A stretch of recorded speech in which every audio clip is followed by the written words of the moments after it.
So ఎందుకు అందరూ automatic కొంటున్నారు అనుకున్నా కానీ ఇన్ని రోజుల నుంచి డ్రైవ్ చేస్తున్నాను. ఈ రోజు నాకు జరిగినంత పర్సనల్ ఎక్స్పీరియన్స్ ఇంకెప్పుడు జరగదేమో. తోలుతానే ఉన్నా, ఇంత ఎక్స్పీరియన్స్ ఉంది, ఇంత డ్రైవింగ్ ఎక్స్పీరియన్స్ ఉన్నా నాకే ఇందాక నుండి ట్రాఫిక్లో తోలుతుంటే లెఫ్ట్ లెగ్ గుంజిబార్ చెప్తుంది అనమాట. అలాంటిది ఆటోమేటిక్లో క్లచ్ యూజే ఉండదు, లెఫ్ట్ లెగ్ యూజే ఉండదు, accelerator brake, easy drive, comfort drive, చాలా ఈజీగా వెళ్ళొచ్చు.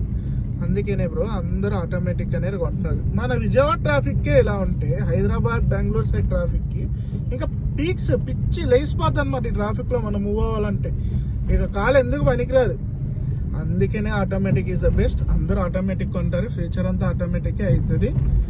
ఎవరైనా ఆలోచించకుండా తీసుకొని సిటీలో తిరుగుతున్న వాళ్ళు అయితే సిటీలో తిరిగితే ఆటోమేటిక్ బెస్ట్. తోప్ మీరు తొక్కాలి, హైవేలు మీదకి వెళ్ళాలన్నప్పుడు మాన్యువల్ బెస్ట్. దేని పవర్ దానికే. ఈ డ్రైవింగ్ ఎక్స్పీరియన్స్ చేయాలి కంప్లీట్గా అంటే మాన్యువల్. మీరు కంఫర్ట్గా చాలా జాలీగా రిలాక్స్గా డ్రైవ్ చేయాలంటే కన్ఫర్మ్గా ఆటోమేటిక్.